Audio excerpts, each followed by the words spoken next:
For the Arts at the University at Buffalo. At this time, we ask you to please silence any cell phones and other electronic devices that may distract those around you. We remind you that flash photography and videography are not permitted. Please take a moment to note the nearest emergency exit, keeping in mind the nearest location may be behind you. In the event of an emergency, please listen for directions via this public address system. Thank you.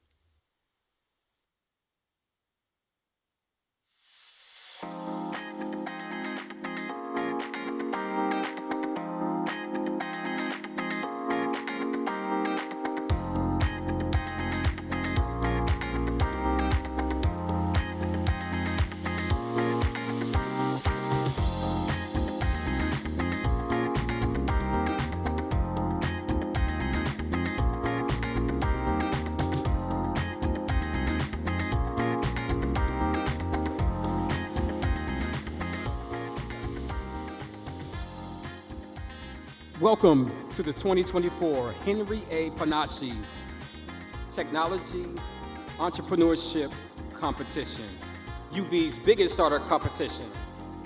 Please help me welcome your MCs for the evening. Founder of Sadie's Relish, Mercedes Wilson, and founder of Meat and Eat Charcuterie, Kristen Cronin.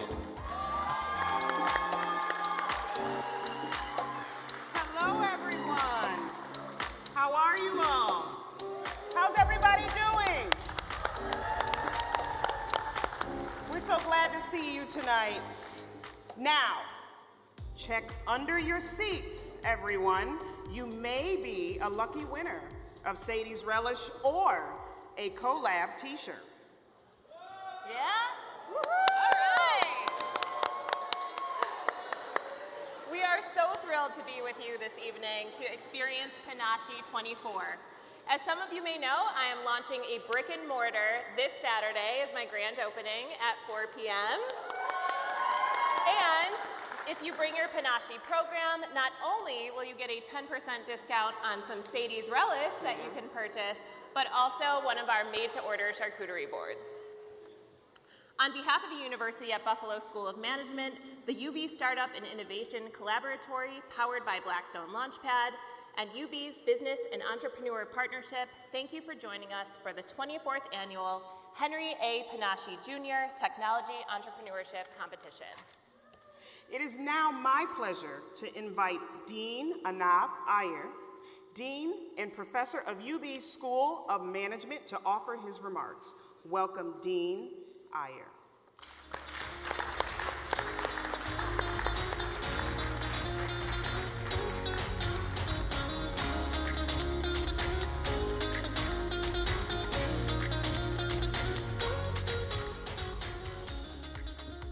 Good evening. Okay, I hope the enthusiasm grows as we get presentations. So thank you. I'm delighted to be with you today to celebrate our UB students' innovative spirit. All you need to do is to walk along the hallway to see the enthusiasm. It's quite palpable. Of course, I hope you tasted all the food and enjoyed interacting with the students. Some quick background for those of you joining us today for the first time. The Panasci competition is funded by a generous $1 million endowment from the late Henry Panasci Jr., without which this experience would not be possible. This year marks the 24th annual competition. As many of you know, the Panasci competition brings together UB students from science, technology, business, and other disciplines to maximize their potential and create viable businesses in Western New York. Our finalist team started this process in February this year as part of a cohort of 31 teams, advancing through 2 preliminary pitches, a semi-finalist round, before finally joining us here today in person to pitch before you, our live audience. So they've already made it this far. The last step is that we'll get to find out who will win the $25,000 first place prize plus in-kind services valued at $30,000 and a $10,000 second place prize. So there's a lot at stake here, and we have very careful counters, so when we announce the winner, that will be the winner. The Panasci competition complements the academic career in entrepreneurship offered by UB's School of Management. And one recent news we just heard is that we were voted the most innovative entrepreneurship curriculum in the country. So kudos to the entrepreneurship faculty for that.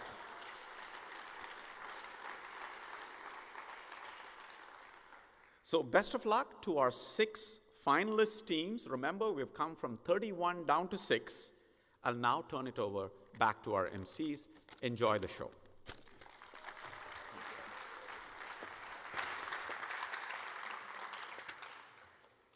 We are proud to share this recap video of our 6 finalists from the past 24 hours, which was documented by a CoLab Venture alum, Nick Cavarella of 716 Nick and Just Dishin.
This is such a great opportunity to give students the ability to pitch their ideas and gain feedback. I feel like this event brings a lot of value to students in the community. The value that Panasci brings is very intelligent thought leaders across the Buffalo community together. Panasci, I would say on the community side of things, really helps bring all the people I'm connected with back together, so from students to people downtown. Being a judge for Panasci is a really meaningful way to engage with the community, but most specifically the students and really the next generation of entrepreneurs. Yeah, I think the Panasci Business Competition brings a first look at what entrepreneurship can look like for students, especially for folks that want to get into more business plan competitions and investment opportunities. My favorite part about today was definitely getting the feedback from the judges. It was amazing to talk with different judges, to connect with mentors for ourselves.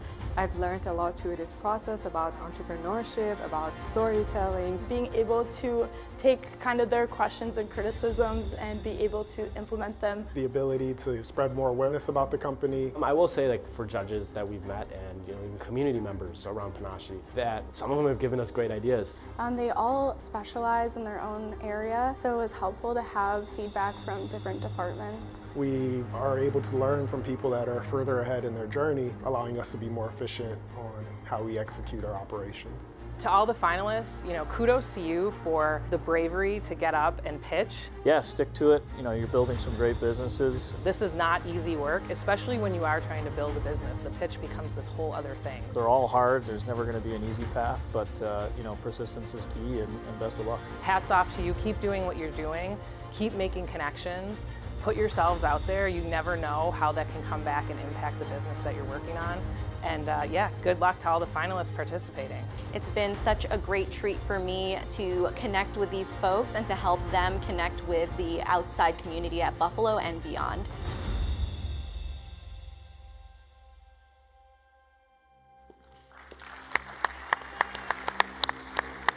What a whirlwind experience.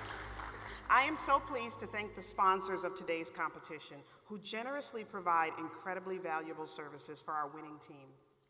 Our sponsors include UB Business and Entrepreneur Partnerships, Atlas Alignment Growth Partners, Innisec, 360, Stake, Lumsden McCormick, and finally, Culligan Law. We thank you for all the support you provide to our student ventures now and beyond. And I hope you all enjoyed all the local foodpreneur offerings during the networking hour. During the networking hour. I'm sorry, I was eating the empanadas and everything, so. Not the charcuterie? Well, the charcuterie. I was eating everything, okay? I was eating everything. The empanadas are How many of you enjoyed the food out there? So there was Meat and Eat charcuterie, there was Hint Juicery, Ellie's empanadas, Little Red's cookies, and Dimple's Dutch mini pancakes. All of our teams have had a lot of help along the way, so I'd like to thank our multiple judge panels, our team mentors, and reactors. Together, UB's Business and Entrepreneur Partnerships, the School of Management, and the Startup and Innovation Collaboratory, powered by Blackstone Launchpad, are pleased to bring you today's event.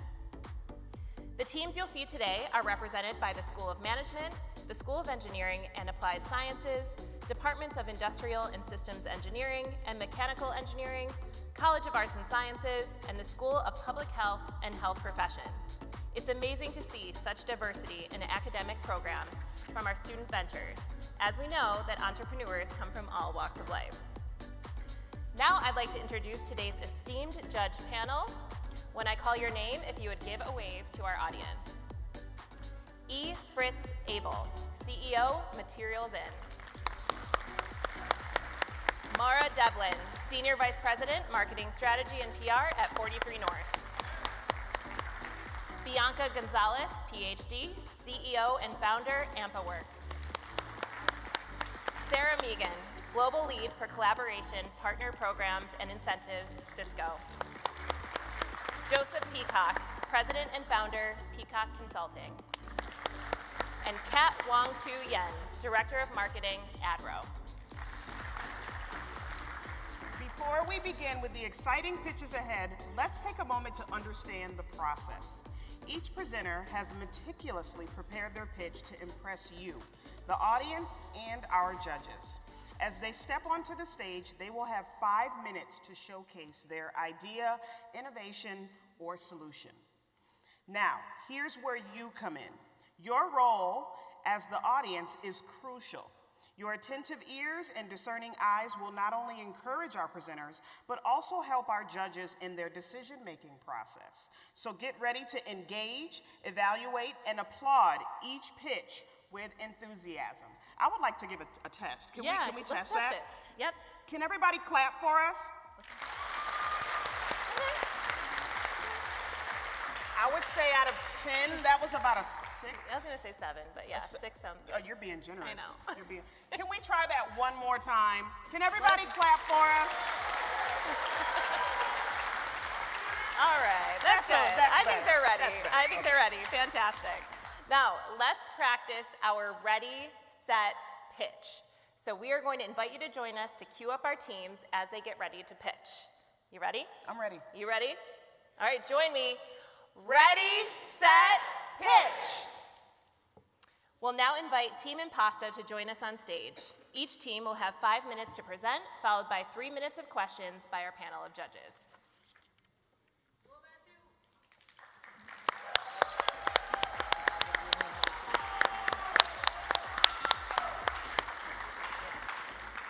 All right, Team Impasta, ready, set, pitch. How many of you all like cheese, with a show of hands? But does the cheese like you back? This piece of broccoli deserves better. And so does you. Just like this broccoli, y'all are rich with nutrients and goodness, but you're losing nutrients and values of this broccoli by adding cheese to it. So what if I told you that there's a dairy-free cheese option that doesn't take away, but actually enhances taste and adds nutritional value? Today, we're pleased to introduce Impasta. So we understand that there's just simply a lack of tasty plant-based options out there. And people are concerned with their digestive health, and they're looking for healthier alternatives based on what's in the marketplace currently. That's where Impasta comes in. We produce a plant-based cheese-like sauce that utilizes whole food ingredients to deliver a tasty product that most people can enjoy. We took an intentional, inclusive approach when designing our product to utilize potatoes and carrots as our base, making it dairy-free, soy-free, nut-free, and gluten-free. It's easily meltable, a nice alternative source of protein, and it comes in 3 flavors: spicy, regular, and smoked. And what can you use the sauce on? Typically anything you would use a cheese sauce on. Mac and cheese, pretzels, chips, just get creative with it. And our product is rich with nutrients. It's fairly low on calories and has decent amount of protein and fiber, and it's free from major allergens identified by FDA. And it translates into creating value to all of you by helping you through your wellness journey, and simplifies the process of making the cheese sauce yourselves by saving your time and reducing the efforts. And it's a win-win for your taste buds and your health as well. And some of the reasons why customers avoid dairy-free products is because of their digestive health, to feel healthier and better overall, and there's also environmental concerns and ethical reasons behind it. And it's not just us being super confident that our product is real good. Our customers are here backing it up, showing their love and support for our product by leaving their precious reviews. We understand that in 2022, the US retail market saw $233 million in sales for vegan cheese. Vegan cheese market is currently valued at around $2.4 billion and estimated to grow to around $7 billion by 2030. We also have insight that roughly only 18% of US consumers have tried plant-based cheeses. And out of that 18%, 43% have actually liked it. So as the plant-based trend continues to grow, there's a lot of potential upside as consumers look for plant-based foods, and Impasta is well positioned to be that new product for new people trying plant-based cheese. Currently we operate at a make-to-order market strategy, business model, I should say, excuse me. And we understand that with volume that we implement economies of scale, and then this graph shows how we become profitable as volume increases. Currently, we're an artisan cheese sauce company, so right now we're a little higher in price compared to our competitors, but where we win is that we are nut-free, which is rare in the vegan cheese market. We also utilize real ingredients, and we have a stronger nutritional profile in protein and lower total fat, and we utilize low-impact processing in our production. We have a go-to-market strategy by focusing on stadiums and universities, vegan chefs and restaurants, grocery stores, and we currently sell direct to consumers via our e-commerce platform. And how do we help our high-volume customers? Well, like any business, we help solve their problem. UB has a public goal, for example, UB has a public goal to reduce their food-related carbon emissions by 50% by 2030, and Impasta is well positioned to help with that. And how are we gonna scale? Currently, we're working with one production chef, and as demand increases, we're transitioning to partner with co-packers. And as we scale, as sustainability being our highest value, we're incorporating unaesthetic produce early in our supply chain to reduce the cost of production and also food waste. So currently we've had over 260 unique customers via our online storefront, generating around 10K in revenue. As we expand, we want to get listed on Amazon in order to expand our reach. And we've been able to make these modest achievements by selling our product for $12.99 a jar. But today we are pleased to announce, thanks to mentorship, that we're able to offer it now for $9.99 going forward. Our focus this year is to move production here in Buffalo, New York, and by next year, attract high volume customers. And a future exit strategy is to sell our brand to a large vegan cheese company.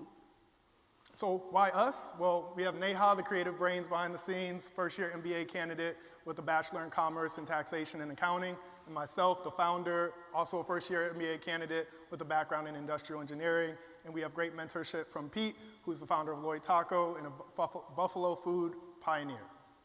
And we have a nice track record as well. So our ask is that you help us become the next food manufacturer in Buffalo. And I'm sure that you're all maybe a little hungry now, so feel free to order. Thank you.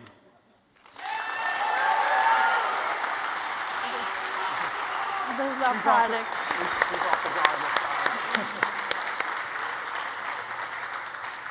I now invite our judges to ask questions. You've got 3 minutes.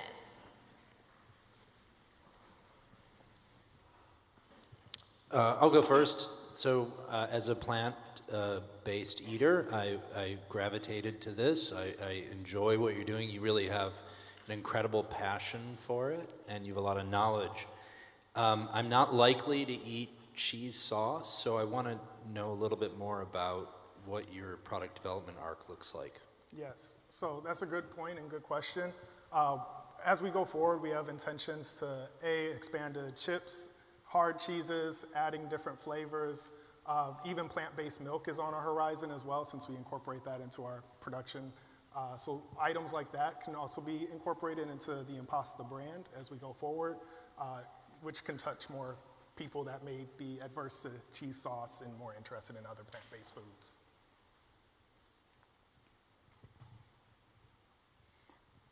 Great job on the pitch.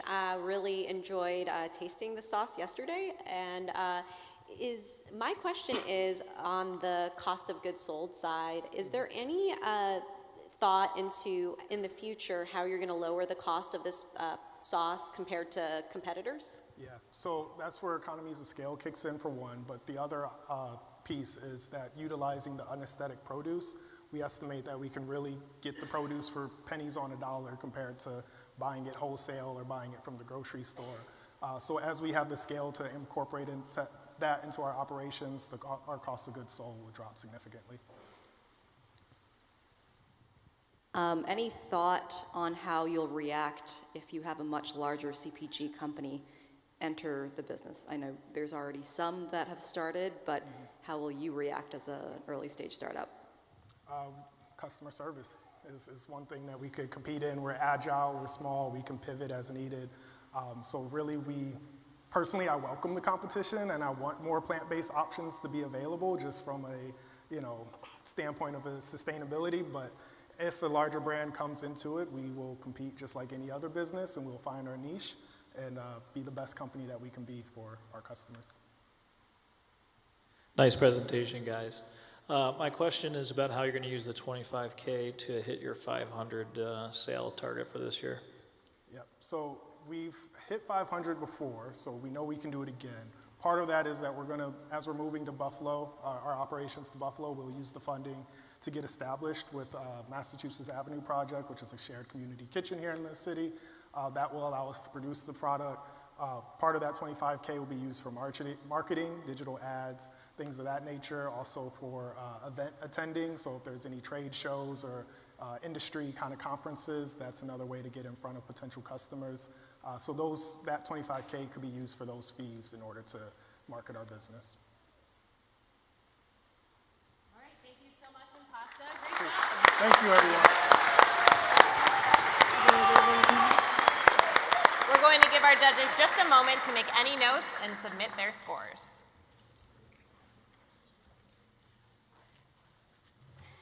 Jean and Judy, please join us on stage.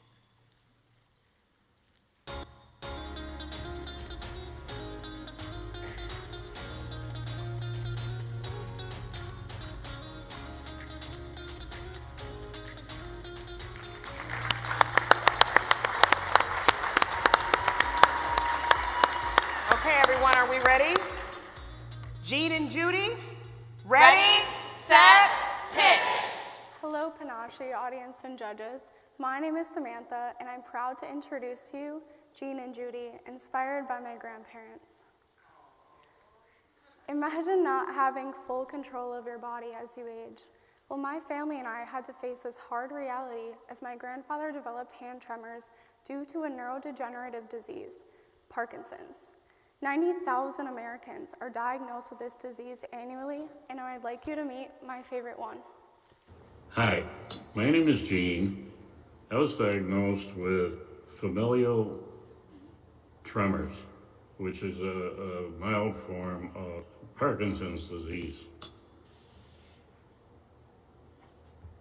I would love to have something that would calm it enough that I could eat soup.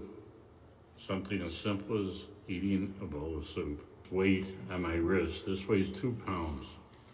And can you imagine going to dinner with this on your hand? I can't. 1 million Americans suffer from this progressive disease, limiting their ability to carry out daily activities, things we may take for granted, like eating a bowl of soup. Our team at Jean and Judy was able to create a weighted magnetic bracelet that works to reduce hand tremors. Our product is unique with its patent-pending, fashionable, modern design, customizable weight options, and an easily accessible strap. And it works. Our product was validated by a neurologist here in Buffalo. There is a need for this product on the market. We are encouraged that under weighted conditions, hand stability improves through clinical trials. Our total addressable market is estimated at 232 million people worldwide. These include people with Parkinson's, Huntington's disease, peripheral neuropathies, MS, and essential tremors. We have about 35 million domestically and 2 million right here within New York State. Our competitor analysis includes a weighted ball bracelet designed for females. However, Parkinson's is 1.5 times more prevalent in males. Other options include a strap that requires fastening, a tricky task for our target market, as well as a vibration component that can bother and embarrass our patients.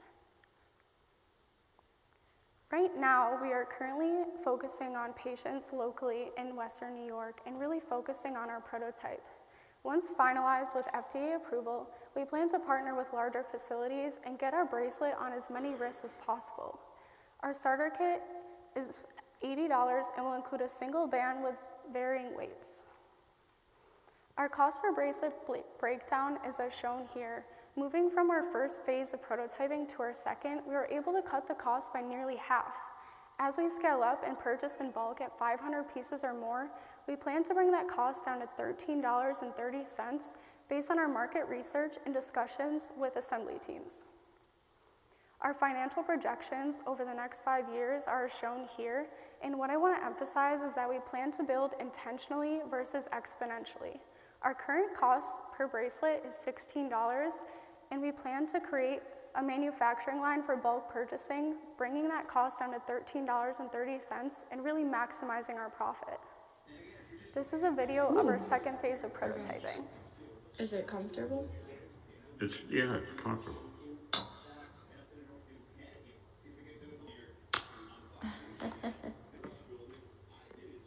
How does it feel? It feels good. Do you like that design though? Yeah, I do. I like the brass. Okay. 2024 has been a pretty busy year already. With the funds won from Startup Bootcamp, we were able to apply for a provisional utility patent as well as expand our prototype. We plan to gain FDA approval and partner with the VA and neuro rehab clinics.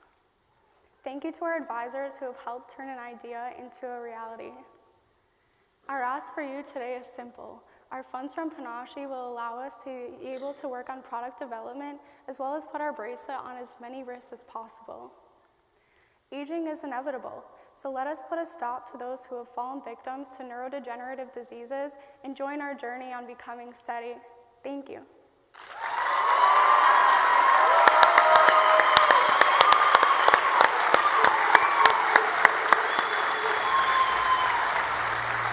And we now invite our judges to ask questions. You have 3 minutes. Great presentation. I love what you're building. Your grandpa did a great job in the videos too. I think he's out there. Question, how will you drive adoption of this bracelet? So I am currently an occupational therapy graduate student, so on my field work I'm planning to branch out and look for partnerships here within Western New York. I do have affiliation with dent neurology, so I plan to go there, and there are a lot of Parkinson's studies going on currently, so I'll be able to reach those crowds. There's also a boxing class here in Western New York, so I plan to go there as well. Thank you for the presentation. As someone who lost a family member to Parkinson's this past year, I can sympathize with the need for this. Can you talk a little bit more about what I heard you say, which is that you plan to grow intentionally versus exponentially? Not many investors actually want to hear that, so I'm curious about your thoughts around that. Yeah, so I really want to focus on the relationship with my clients as well as their families. It is a really difficult disease and it does hit close to home with me as well. So I think that's really important, as well as gaining that feedback from those people to really improve our prototype and finalize where we're going. You did a fantastic job. So to kind of piggyback off that, have you thought about expanding the product line beyond just bracelets to something else? Yes, my grandfather wears watches to dinner, so I definitely wanted to go that route, as well as maybe something with smart watches, and then really focusing on the design. When we go to the VA, I'd like to have different branches of the military available.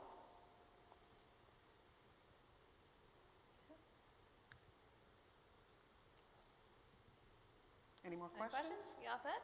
Okay, wonderful. Thank you. We'll give our judges a moment. We'll give our judges a moment while Dux joins us next.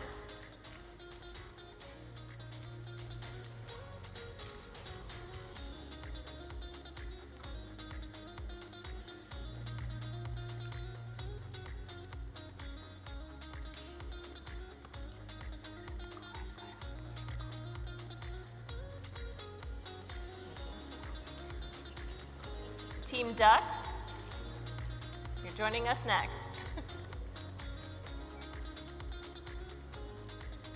There you are.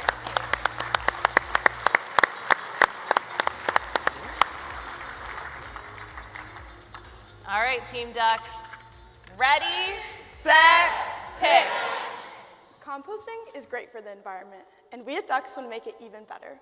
When people hear the word composting, they think, oh, that smells way too bad, or I just don't have time for it. But with our innovative solution, we're changing the narrative, making composting convenient, environmentally friendly, and impactful.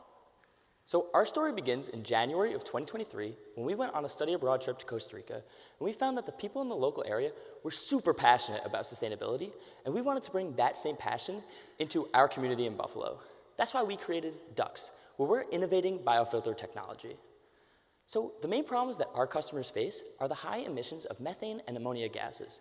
Methane is 25 times more potent than carbon dioxide, and ammonia attributes to that strong smell that comes from composting piles. Our solution to this problem is the biochar wattle. So what is that? Let's break it down. A biochar wattle is a filter or a blanket that can be placed over a composting pile and capture the emissions coming off of it.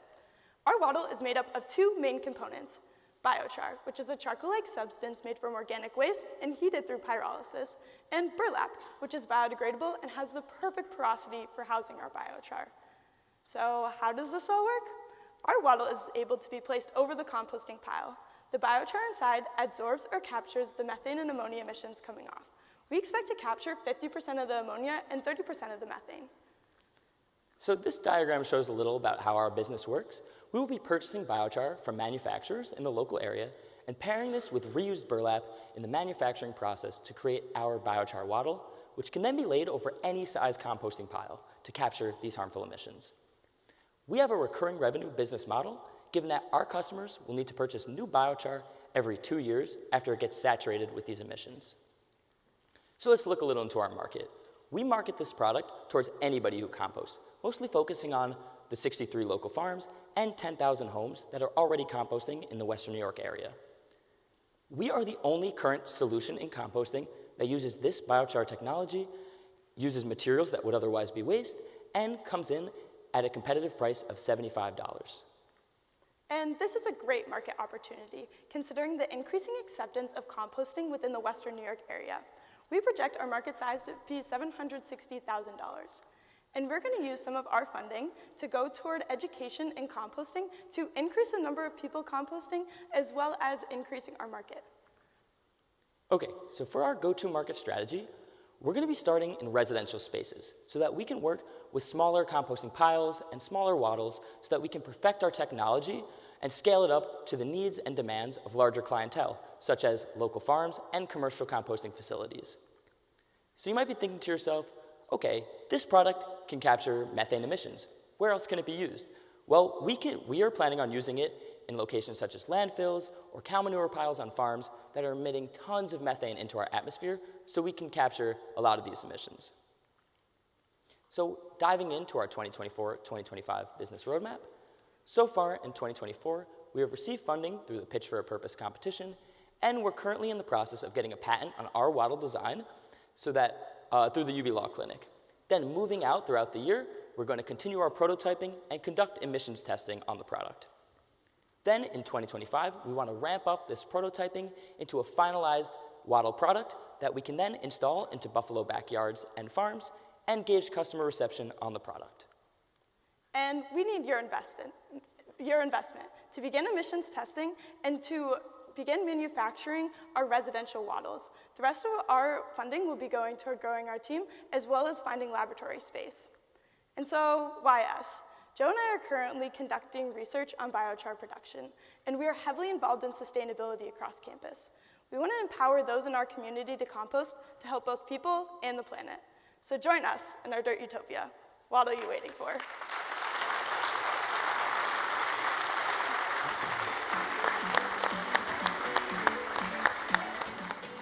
All right, I invite our judges to ask questions. You have 3 minutes. So you guys talked about focusing on homes, residential, and then farms, but you didn't really talk about your route to market. So how are you going to get that into homes and farms? Is it going to be through e-commerce, or is it really going to be bespoke and kind of one-on-one? Yeah, so we're planning to start by doing sales online and then also working with local like garden centers within the area so then we can kind of get the word out. Yeah, we're also planning on, we wanted to this year, given the timeline of Panasci and everything, we're hoping next year there's a New York State Organic Summit, and we're really hoping to present our business there and get people knowledgeable on this new composting device. Yeah, how much of this will be raising awareness about the product itself, but then also the benefits and importance of composting? Yeah, so that's where that education piece comes in. We really want to invest a good amount of funding into just creating teaching programs that say, okay, composting is important, here's why you should do it.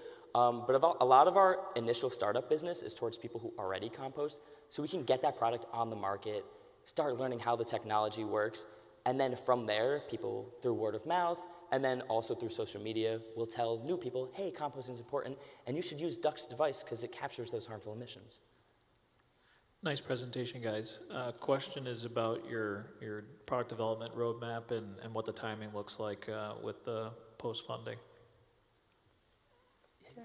Sure. So along the line, so the emissions testing for methane and ammonia costs a lot of money. We projected it in the range of $5,000 based on online estimates. So with funding, we're hoping to immediately go and purchase different varieties of biochar so we can test their pore sizes and see what biochar is perfect for us. So we're hoping roughly 8 months to a year, we can finalize those tests and figure out which biochar is best for our product so that in 2025, we can actually start rolling out the product into homes.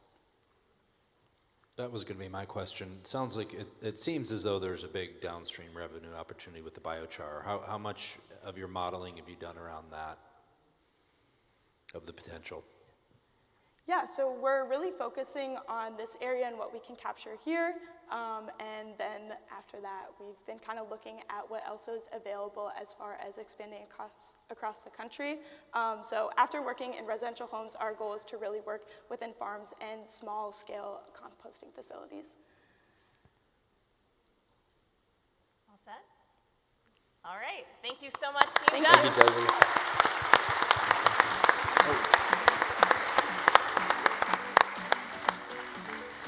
It is now my pleasure to invite Hadar Borden, Director of UB's Startup and Innovation Collaboratory, powered by Blackstone Launchpad and the Western New York Prosperity Fellowship Program, to offer her remarks.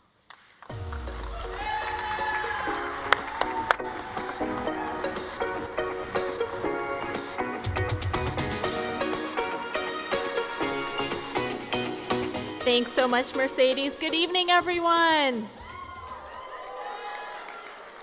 Wow, what an incredible, it's so incredible to hear all of our students and all of these ideas. We're so impressed by them and really, truly appreciate them, their willingness to contribute to the entrepreneurial spirit here at the University of Buffalo. It's always amazing to see their ideas coming to life, and now it is my distinct pleasure to introduce some of the folks that have lit the path for our entrepreneurs. These are what we call our Luminary Awards. The Luminary Award recognizes friends of the CoLab who have contributed to support, to guide, lighting the path for our students and their entrepreneurial journey, and the development of the campus-based Entrepreneurship and Innovation Center. Each of the recipients has demonstrated extraordinary commitment to fostering a culture of innovation and entrepreneurship at UB. They've been vital in empowering our aspiring entrepreneurs and innovators. We're grateful to have you in our circle. These awards were designed by The Foundry. The Foundry is an active, community-based makerspace committed to regularly programming after-school arts, STEM, and entrepreneurship sessions for youth, workforce development opportunities for young adults, hands-on classes for adults, and providing local entrepreneurs space and support for developing maker-based businesses. We're now going to recognize our luminaries. So let's see these awards.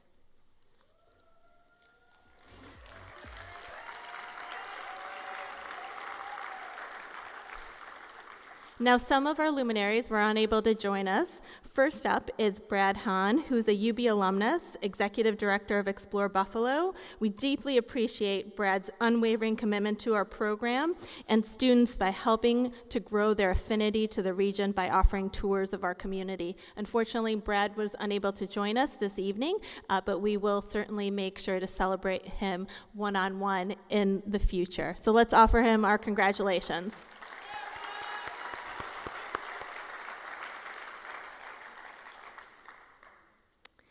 Our next luminary is Carolyn Klotzbach-Russell, our UB Social Sciences librarian who's helped countless teams conduct market research and developed countless resource guides for all of our sprints and design challenges, helping us to earn national recognition. Congratulations, Carolyn.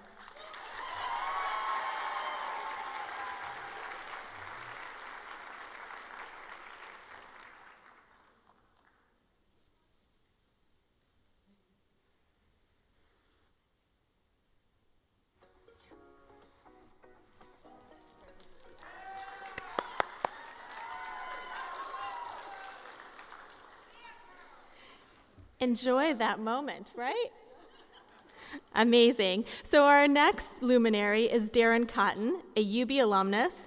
He's the executive director and founder of the Tool Library. Darren has supported our social entrepreneurs as they look to impact their communities. Darren is unable to be here this evening because he is pitching tonight at the 21st Century Fund, and we hope that he takes home that big check. So please, cheer him on.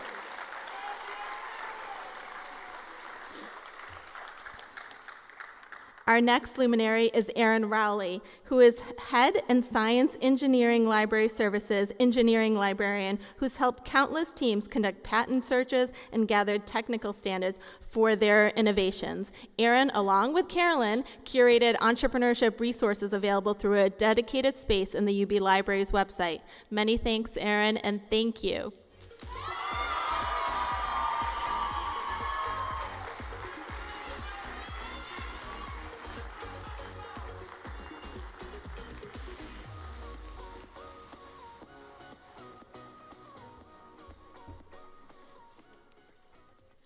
Our next luminary is Dr. James Lanker, who serves as the Associate Professor and Director of the Advanced Graduate Certificate in Assistive and Rehabilitation Technology Program at the School of Public Health and Health Professions. More than 4 years ago, Dr. Lanker integrated the Aging Innovation Challenge into his curriculum, fostering an entrepreneurial spirit among his students and encouraging them to explore innovative solutions in their field. Congratulations, Dr. Lanker.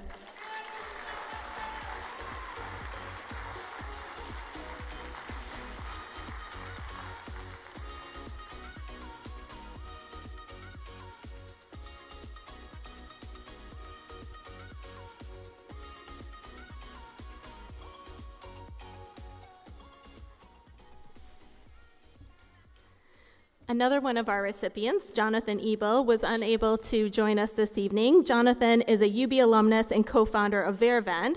He's played a crucial role in educating us about the fintech industry, enabling the launch of our design challenge in this sector. Additionally, Jonathan actively mentors our students, guiding them as they develop and launch their innovative ideas. Let's offer him our congratulations.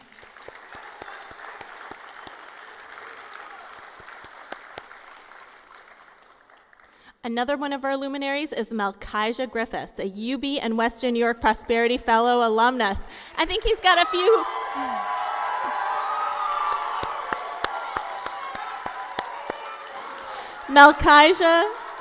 Melchijah is no stranger to the stage as the MC and Panasci 22 winner. He's contributed his time, expertise, and experience pouring into our students as a facilitator of our Inclusive Launch Foundry program, inspiring the next generation of entrepreneurs. Congratulations, Melchijah.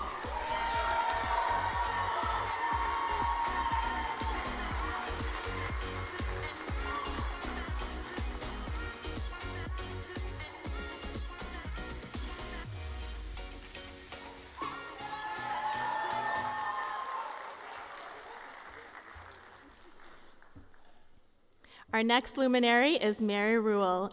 She is the higher education program lead with Tech Buffalo, who is continuously creating opportunities for our students to learn more about the tech industry in Buffalo, opening doors for our students to experience all the possibilities for them in our community. Many thanks for your ongoing partnership, Mary. Congratulations.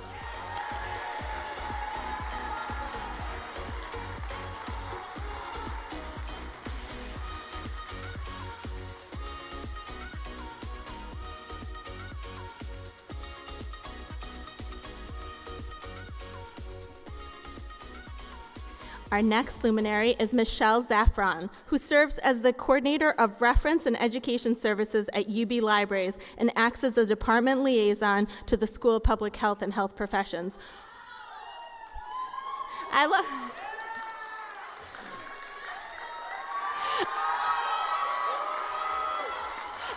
it.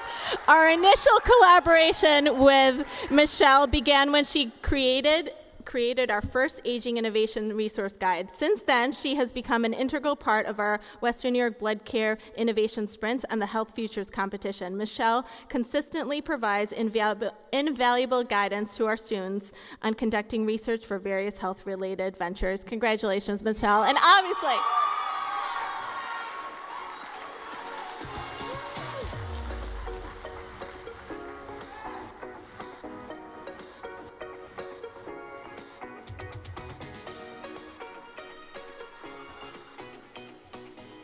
our next awardee is Nicholas Cavarella, a UB alumnus, founder of 716 Nick, and co-founder of Justition. Nick has helped to share our story and amplify our impact on campus and in the community. Many thanks, Nick, and congratulations.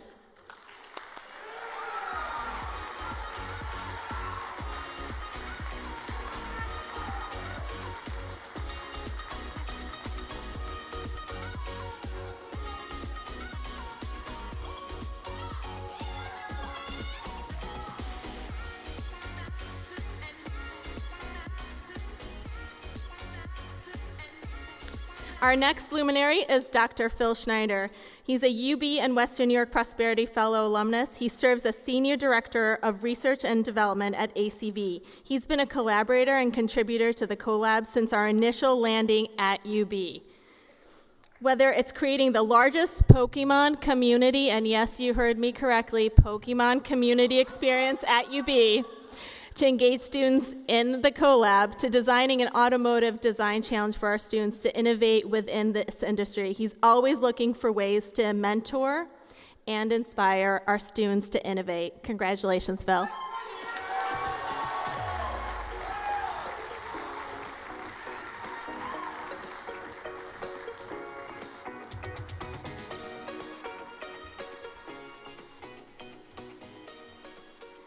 Shannon Johnson. He's an assistant vice president, business banking with M&T Bank. Shannon is always willing to join as a judge for Panasci. He hasn't missed a round of one judging in the last 5 years. Most importantly, he's always first to volunteer to mentor a semifinalist team as they prepare their materials for the competition. We're so grateful, Shannon, and we're grateful to have you in our circle.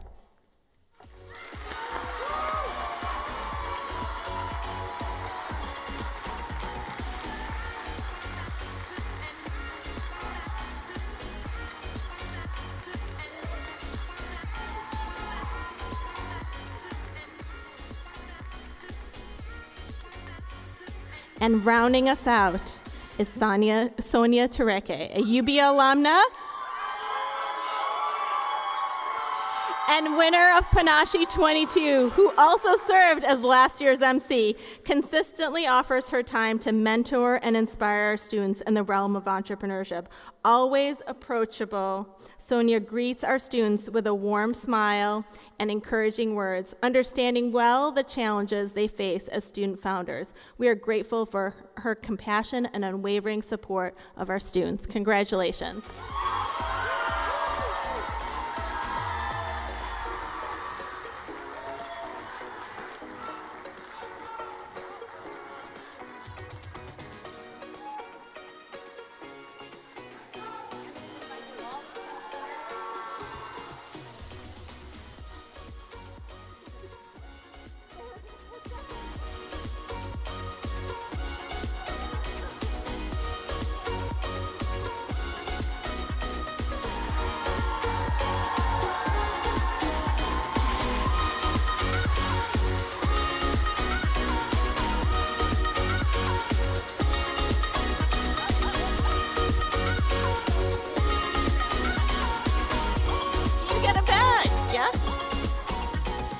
Terrific. It's my pleasure to introduce our MCs once again. Take it away, friends.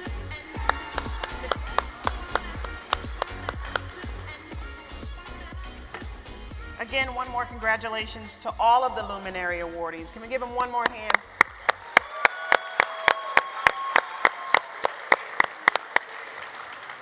All right, next up we have Team Hive. Team Hive, please join us.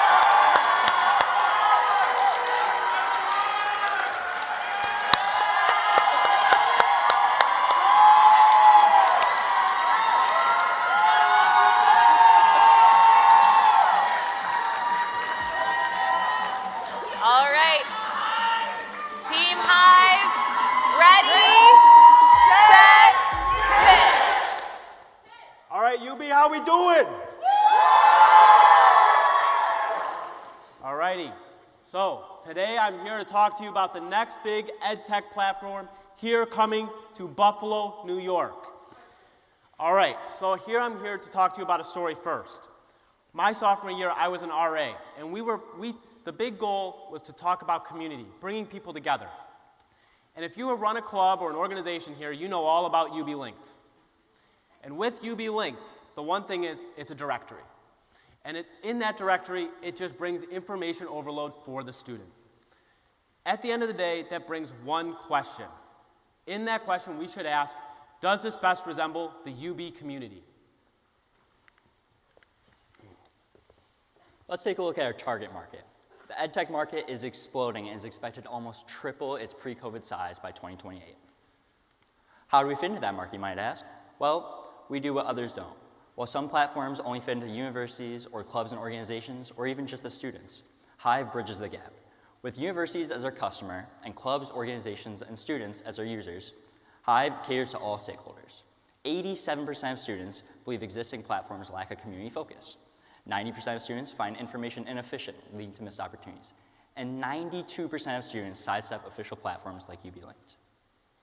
Hive is revolutionizing student engagement by uniting students, clubs, and data all into one EdTech platform. How does Hive do it? Well, we provide a sense of community for students. We allow for direct messaging for better communication. We provide a blank canvas for clubs and organizations to really show their personalities and their brands. And finally, we allow universities to figure out the best ways to use data analytics through our data reporting system.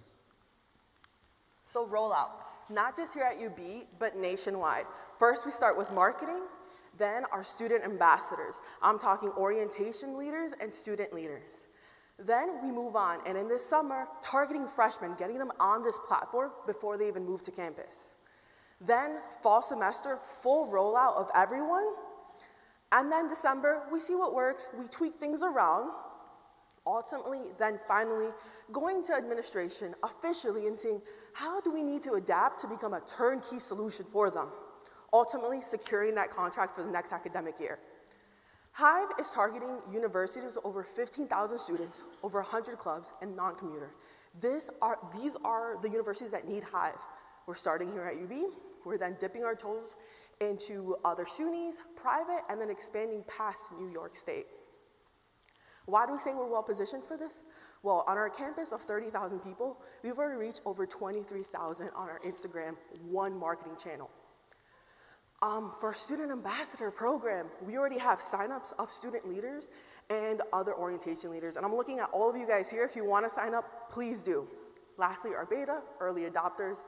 We're already rolling it out and fixing bugs as we go. And lastly, and more importantly, we've partnered with AlgoPeak.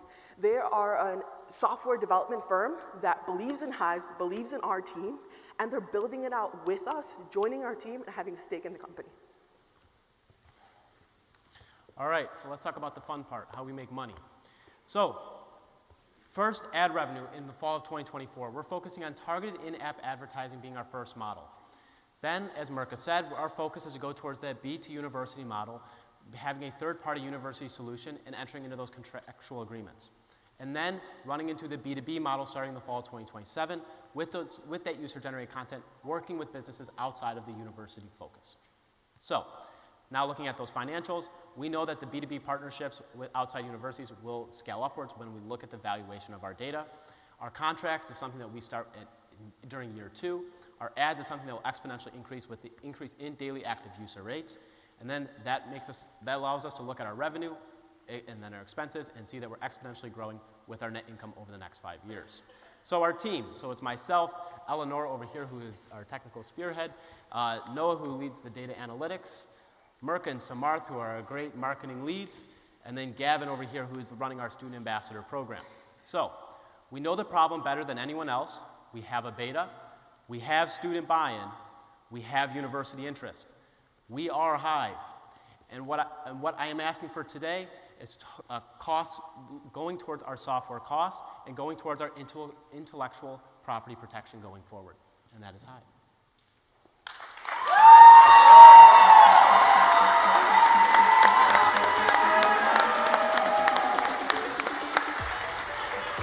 All right, I invite our judges to ask questions. You've got 3 minutes. Great presentation, guys. It looks like you have some fans in the audience. Now I forgot my question. I'm just kidding. So higher ed is it's a really competitive market to get into. Can you talk a little bit about? I understand for obvious reasons you're going to test it here at UB, but why not then immediately go after some smaller size schools just as you try to build awareness and really infiltrate that market? Right. So right now, with our data that we have collected, we validated that this can work at a larger scale universities. So we've done customer discoveries at other universities that are hitting our beachhead market. Smaller universities such as Buff State, Canisius have reached out, but what we need to do is we need to validate that that is a problem for the students again. So making sure that there is that student buy-in. So that's best way I can answer. Fantastic presentation. So most of the content that you have now is from an RSS feed. And then going forward, it's going to be user generated. How are you incentivizing getting users to put content on the platform? Right. So right now, I can say for the students, what we have planned for fall is we have features that are focused around daily themes that specifically focus towards getting that student buy-in based on if it's a Thursday, a Saturday, specifically making it intriguing for the student to post on the platform. For those clubs and those organizations, giving them those ability to retain their users by giving them that blank canvas like Gavin explained, right? And it's combining those two and being able to continuously encourage people to use the platform on a daily basis.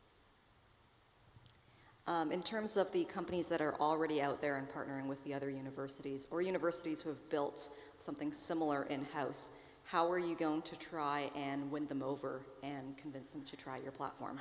So I will say that back 2 months ago, I sat in a meeting with UB Student Life, and I will say that we had discussions about, like stuff that we're doing.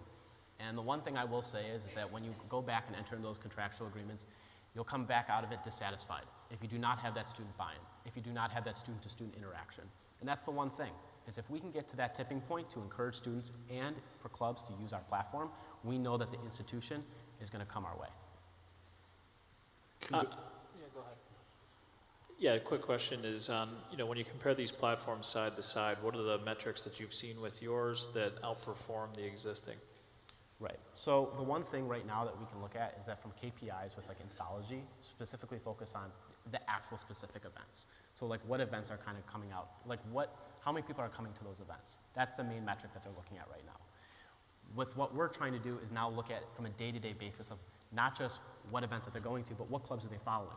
What events correlating are, bringing in that AI machine learning integration down the road and allowing it to where I have a unique value compared to those companies. All right. Thank you, Team Hive.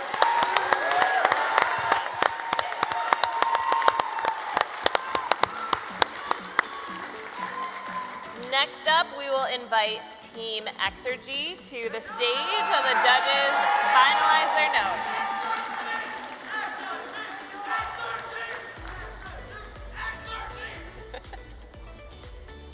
You join in on that? Yeah, you're on. Oh. Thank you, judges. All right, so Team Exergy, are we ready? Ready, set, pitch! All right, how we feeling tonight, UB? We're all about energy, isn't that right, Daniel? Yes, we are, Dominic. Exergy is the future of affordable, clean energy. But before we get started, I want to tell you a little quick story about this homeowner named Sean. Now, Sean, he's been a homeowner for many years, and he noticed, oh, why does my electricity bill keep going up? So he got curious. Solar panels, is that a good option? So he calls 2 solar companies. One of them he calls, so says, Sean, your house looks amazing, let's do it. The other one, terrible investment, don't do it. Now, Sean's thinking, who do I trust? What's going on? Well, like you're thinking, he can't trust them because somebody's either lying, terrible at their job, or probably both. Now, Sean can't get solar panels, he can't save money on his electricity, use tax incentives, and become energy independent. But I want to ask you guys, what if Sean had another option? What if there was something new? This is Sunrise, a novel solar energy generator that works a little differently from solar panels. It's ground mounted and it goes against your fence line. And it can offer you a return on investment in 3 to 4 years, giving you a lifetime savings of $40,000 to $65,000. Now, our target market is, of course, homeowners, right? But we've noticed from market research and customer discovery that in 90% of solar sales, females, women, moms, wives, they're the lead decision maker. Now, taking that into consideration and the fact that most solar installation companies don't focus on female homeowners, that's the market we want to be in. And we want to penetrate that and be the first and lead in that in order for us to grow. Now, we realized that in this market, it's a $1.17 trillion addressable market. Now, we understand it's a huge number. Some of you guys are like, okay, now he's going to say 1%. But no, we know we're not selling to everybody, but focusing on states like New Mexico and Texas is how we want to start. And the key way that we make money is by selling individual units of the Sunrise at an average of $12,000 per household and with an additional recurring revenue of $120 a year to guarantee lifetime savings. And the way that we're going to capitalize on the market is with our lower cost manufacturing, and with a new product, we have the ability to brand completely differently, give better product terms than solar panels, and with our patent protection, we can guarantee a leading market edge. Now, here are our financials for the next 7 years, but I want to focus on the next 2. So some key things is if we win this competition and the next competition, it'll help us fund this full MVP and get us this full system out. Now, from there, we plan to raise $500,000 from angels and accelerators, being able to hit our target revenue goals in 2025. Now, I'm dreaming a little bit, but the goal is one day we will have tremendous impact on Western New York, hiring right out of Buffalo, hiring students from UB, Buff State, and filling these jobs. And being able to sell outside of UB, outside of New York, targeting states like Texas and New Mexico, we get to bring more money into Western New York, expanding the economy. And I'm confident that we can do this. I currently work at Credit Academy on their B2B sales enablement side. And my past experience as a sneaker reseller in New York City, come on, New York City, as well as all the opportunities I had at 43 North and the other research opportunities, I plan to bring that here and fundraise and get us to our first clients. And I lead the research and development as a current master's student at UB in clean energy engineering. And I currently work at ACV Auctions, working on a project that could save the company millions of dollars every year. So I know that I can build this product. And we're super grateful to have such a huge network of supporters. A couple of key shout outs are Jack McGowan, who helped us get a Department of Energy grant, and Hadar, who's given us so many different opportunities throughout the last year. And the way that we're gonna spend the $25,000 if we win here today, now we know that we can't build this whole product with $25,000 and bring it to market. It's gonna cost a lot more than that. But this will get us to our next funding milestone of actually building a successful pilot project and getting the certifications needed to sell this at a larger scale. And actually give us the opportunity to build this and prove out the technology and de-risk. And so with that, judges, I ask you, are you ready for the future of affordable clean energy? Thank you. Thank you.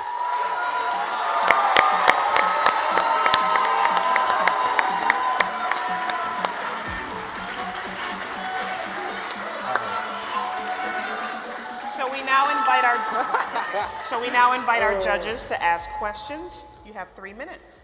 Hey, Sharks. Great presentation, guys. You mentioned in the beginning, I think you threw out a number like upwards of $45,000 in savings. Could you break that down a little bit, shed some light on how you get to that number? Yeah, so actually that number was derived from states like New York. So in Texas, it'd actually be closer to a 3-year return on investment. But the idea was we calculated the solar irradiation, which is the amount of sun hitting like a backyard, calculated that by Dominic's fabulous equations, deriving what the daily value would be, and then taking that out, figuring what is the average person's utility bill. So month to month, some people spend 120 or 140, and then we multiplied that by years. And this is not including compounding, inflation and other compounding rates with electricity bills. And assuming the efficiency is similar to solar panels as they are right now, but at a lower cost. Great job, guys. So your strategy to be based in Western New York, but then sell into predominantly southern states, how do you bridge that gap? How do you make that work from a growth strategy? Yeah, thank you so much for the question, and thank you for all the help.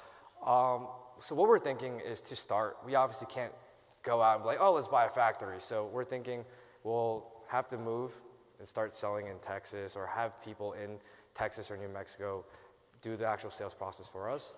Then having more traction, being able to come back and start that manufacturing plant here.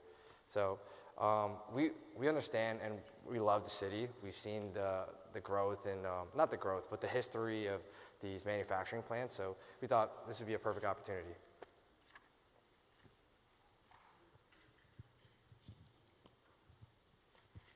Great job again, guys. And I just had a question about how to get to your users. What types of channels are you going to use for user acquisition?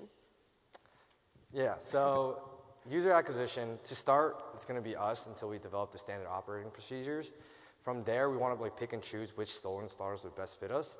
I think because of how uniquely simple our product is, we can have solar installers, electricians, and real estate developers be able to do the actual installation process. So I think we have a wider distribution channel than diesel generators as well as regular solar panels. And requiring only 2 people rather than 6 makes it a little more easy for some people to install.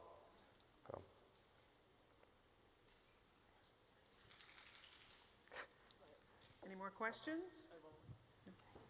So if these are in the backyard, what happens if you got kids playing back there? Is there any kind of risk associated with that, or what happens if a soccer ball hits it? Or Yeah, great question. So part of the certification process is to make sure that it is safe to be in that location, very similar to a diesel generator, and it will be life-proof and under full warranty. So if there's any damages, that we'll just come and replace it for you to make sure that there's that value proposition for you. But it should be hard enough that you can't kick a soccer ball and break it. If you do, we got you. We understand. Thank you. Great job, Team Exergy. Thank you. Thank you, Mom.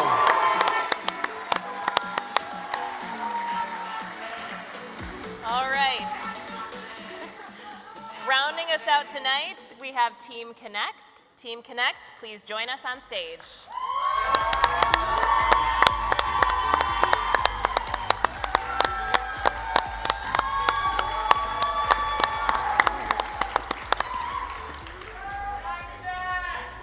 All right. Team Connects, ready, set, pitch. What do I want to do when I grow up? Raise your hands if you at least asked this question once from yourself and you didn't know the answer to. Yeah, most of us have been there. But we need to make up our mind by the time we get to high school. We are here to help with that. We are Connects. We connect high schoolers to professionals for meaningful mentorship. Both Esther and I are mentors for high schoolers in Buffalo as part of the UBY's mentorship program, and we are so passionate to solve this problem. So what is the problem? 30% of US college students change their majors at least once. This could lead to a loss of $18,000 to $72,000. Now, we're not saying that high schoolers should figure out their whole life when they're 18, we get it. But as adults, we don't make decisions by reading information on the internet and brochures. We want to talk to people and hear their stories. We want to make informed decisions. And we want high schoolers to have the ability to make informed decisions as well, and here's how. Let's talk about Adam. He really wants to be an aerospace engineer when he grows up. He's in high school. So he downloads the app Connects, takes personality and skill tests, and matches with a few mentors in engineering. Meeting an aerospace engineer, he realizes this involves physics and chemistry, which he does not like. So he pivots a bit, understands that industrial engineering is a better fit for him, and he is much better prepared for his future career path. This story is really, it means a lot to me because it's my story, by the way. Let's talk about our competition. The current most commonly used solutions don't offer one-on-one mentorship. On the other hand, we have mentoring organizations that aren't made for high schoolers. Connects is the only solution that provides mentoring for high schoolers in a comprehensive solution. Our market is 17 million high schoolers in the US. For the first year, we'll focus on 25% of high schoolers in Western New York who are interested in pursuing majors in STEM. That's going to be 10,000 students, but our customers are actually their parents. Our product will provide features both for students and their parents. So when students sign up, they can take our test and be matched with careers for free. But in order to meet the mentors, they need to pay with tokens. A token will cost $70. Each mentorship session will take between 1 token to 3 tokens based on the expertise of those mentors.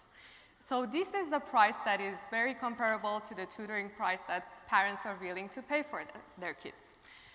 These mentors, after each of these sessions, successful sessions, they can redeem these tokens for $40. And also we have features for parents to review the progress of their kids afterwards and purchase token packs for them. But what's in it for mentors? Let's hear Jane's story. Jane has been a graphic designer, and she is looking for ways to supplement her income. So after going through our background checks, she's able to start meeting with students, and she now collects experiences where she can share on LinkedIn and grow her professional network through our app and also give back to the community. You might ask how many Janes are out there. 45% of US workers now have a side hustle. Some in social media, some like Uber, but even Uber pays less than we do. Let's look at financials for the next 5 years. Our first year will be the investment year, the second year will break even, and from the third year we'll have profits. By the end of the 5th year, we'll get to a revenue of $32 million with a profit of $7 million. To sustain this model, we'll have an exponential growth of premium token buyers with the same proportional growth of our mentor numbers. Currently, we've established partnerships for pilots with local high schools, and after product development in the coming quarters, we will do a beta launch in quarter 4. In the coming years, we want to expand geographically to New York State and beyond. We also want to expand the career paths that we're offering so that by year 5, we have both college and trade pathways. In year 3, we will have corporate sponsorship because we believe that Connects should be accessible to all who can or cannot afford to pay for it. Today, we are asking for connections, mentorship, and financing to develop our product. Why should you invest in us? We are the first in the market to offer a comprehensive solution for high schoolers figuring out what to do next. We have a clear and low-risk path to a $32 million revenue, and we have a regenerating customer base. My name is Esther Jose. I am the COO of Connext. My background is in algorithms, and I'll be developing our algorithm for Connext. My name is Noah Pozowinski. I've been a full-time software engineer for almost 6 years. I'm a 2018 UB computer science alumnus, and I will be developing the application for Connext. And I'm Setare, the CEO of Connext. I'll be leading the team. I would like to thank all our advisors and partners. We are Connext. Invest in us. Invest in the future of America.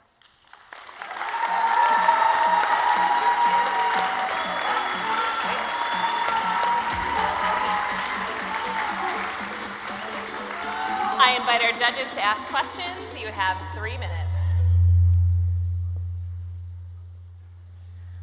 Great presentation. Can you go into a little bit more detail around the background check for your mentors? Sure. I would love to do that. There's a security slide. So our plan is to run background and security checks for all mentors every year. So even if they've already been on the platform, that'll cost about $55 a year. We also have other safety features like making sure there's no student-to-student interaction, making sure the transcripts for meetings are recorded, and we have a review system. We'll have a review system in place so that if there's something reported, we can review it. How much are you expecting parents to actually pay to, potentially have their student go through this?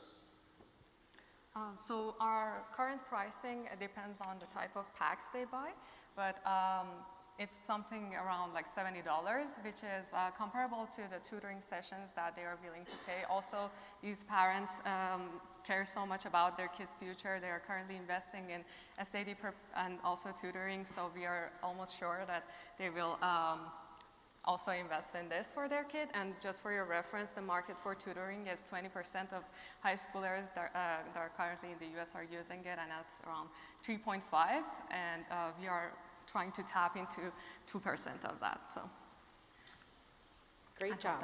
Could you tell me a little bit more about your recruitment strategy for getting mentors? Yeah, sure. So our recruitment, thank you for the question. For getting mentors initially when we're in the Buffalo region is to tap into the UB alumni network.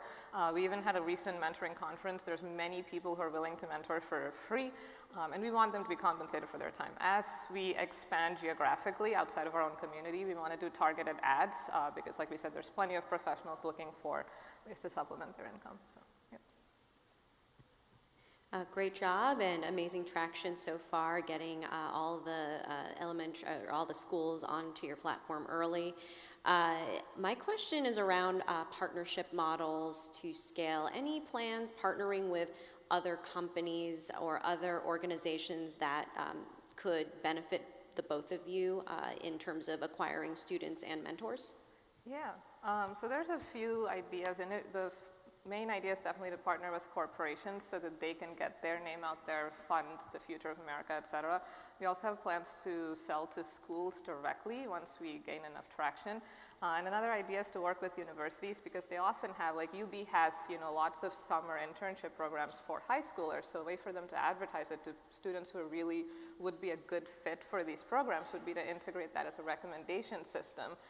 Based on the skills and personality tests they're taking. So instead of saying you're a good match for these careers and stopping there, we would also be like you're a good match for this, but also check out these programs at your local universities, and that's another way to get funding and work with universities. Yeah. Can you speak a little bit more about the tech enabling aspect of the business? How are you going to use algorithms, data-driven strategies to drive the operation so that you can scale more effectively? Sure. We are planning on using a matching algorithm, which is typically used in operations research for things like the medicine match or even kidney donor receiver matches. And as it expands, we'll be using heuristics to make sure it scales, and also be looking into neural networks to essentially gather more information to produce better quality matches of mentors and mentees. I would like to also add something if we have time. Done? Okay. Thank you so much. Thank you. Can we give all of the teams a big round of applause, guys? This This was great. So this concludes today's presentations. A job well done to all of our teams. We appreciate your tenacious and courageous spirit to innovate and create new ventures, all while pursuing your studies. You give us hope for the future. We now invite our judges to depart the stage and begin their deliberations. And while we are celebrating entrepreneurs, we'd like to highlight the cut and sew entrepreneurs in our community. Let's offer a warm welcome to UB students Samuel Ogorioge and TJ Snyder to introduce our next experience.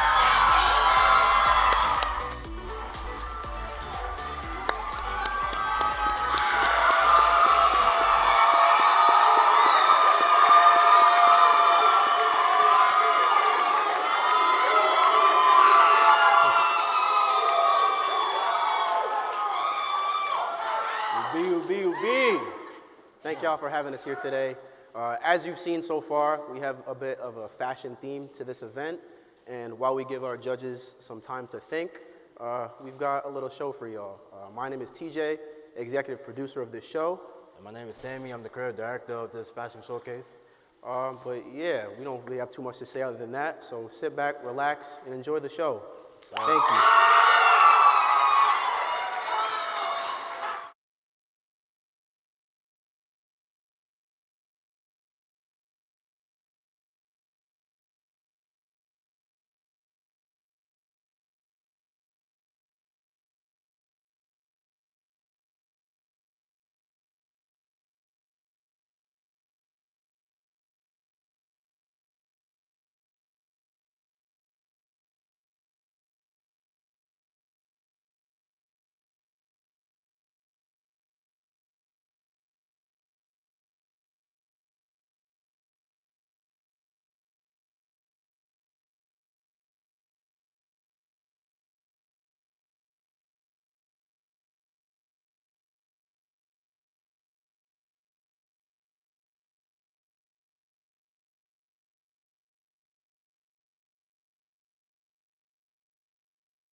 fashion is here in Buffalo.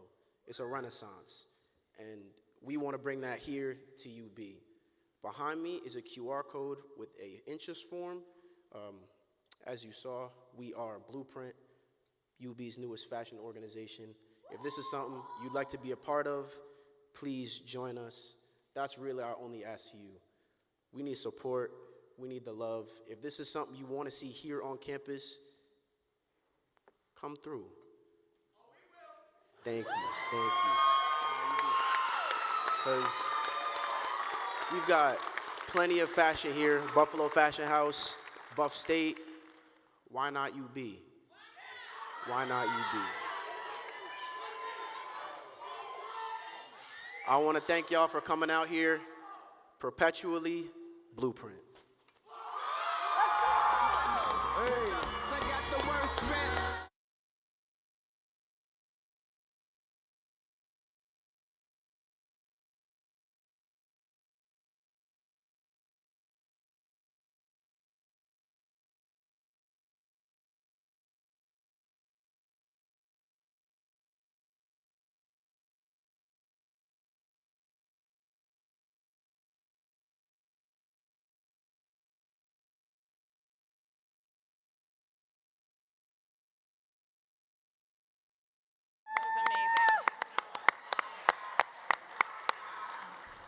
A huge thanks to the Startup and Innovation Collaboratory team, Jess Driscoll, Tammy Blizak, Amy Monin, Kelsey Wagner, Andrew Lavoie, for all of your efforts to make Panasci a success. Special thanks to all the CoLab colleagues and collaborators across campus that have contributed to making Panasci 24 come to life, including Tom Murdoch, Jackie Goshen, Celine Krazan, Craig Orchalowski, Aaron Dengler, Megan Kelly, Peter Burakowski, Doug Liviere, and Jeff Shervin. We're ever grateful to call you colleagues and friends. It truly takes a village.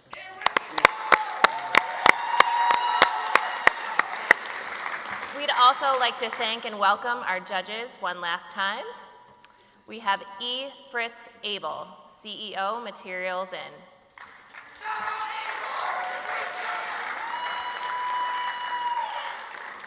Mara Devlin, Senior Vice President, Marketing Strategy and PR at 43 North.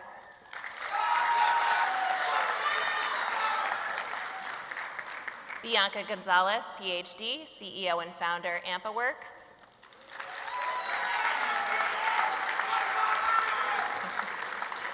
Sarah Megan, Global Lead for Collaboration, Partner Programs and Incentives, Cisco. Joseph Peacock, President and Founder, Peacock Consulting.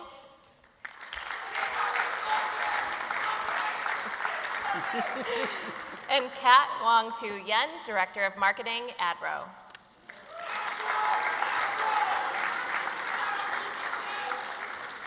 It is now our pleasure to introduce Dr. Brian Hamlock, Vice President for Student Life at the University at Buffalo.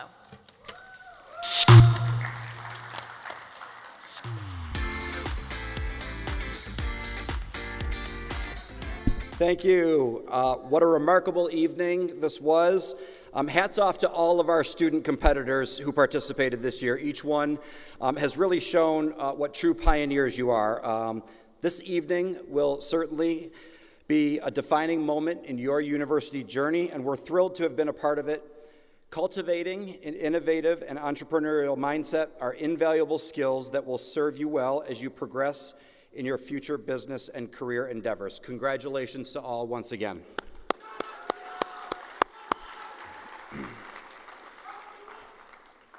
Before I announce the winners, I also would like to take this opportunity to really thank the entire staff of UB's Startup and Innovation Collaboratory, powered by Blackstone Launchpad, for not only all of the work that they did for this Panasci competition, but really for all of the terrific work that they do with entrepreneurship and providing our student services throughout the year in our Entrepreneurship Hub. So to Hadar Borden, Amy Monin, Tammy Blachek, Andrew Lavoie, Jessica Driscoll, and Kelsey Wagner, thank you so much for...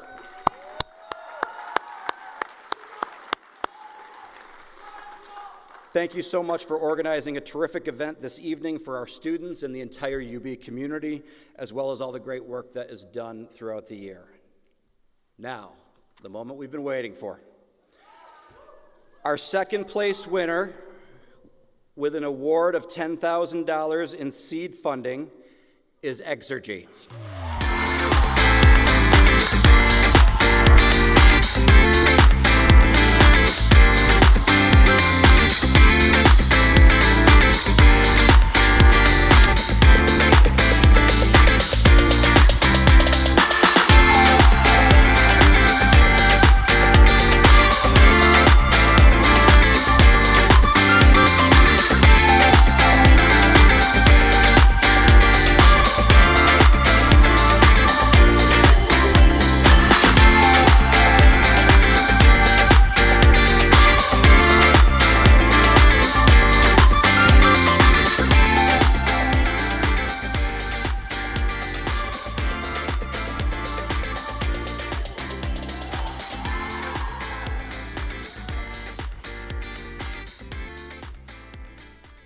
And our first place prize winner, with an award of $25,000 in seed funding and in-kind services of legal, accounting, office space, IP, business development, web services, and marketing, as well as product design valued at $40,000, is Impasta.